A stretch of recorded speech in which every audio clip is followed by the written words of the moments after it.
Struggling to reset your password on Deepseek app? Don't worry, I have got you covered. In just few simple steps, you will be back in action. Let's get started. First, open up the Deepseek app and click on Forgot Password and enter the email address. Once you have entered the email address, tap on Send Code right here. Follow the instructions. Your code will be sent to your Gmail.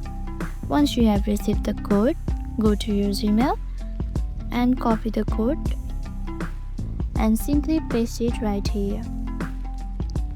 Now tap on Continue. Now you can enter the new password from here. Make sure your password includes number, letters and symbols so that it will be strong.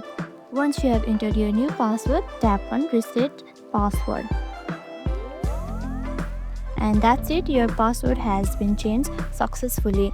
Now in order to log in, simply type in your email and the password you just created and tap on login and you will be logged into your Deepseek account.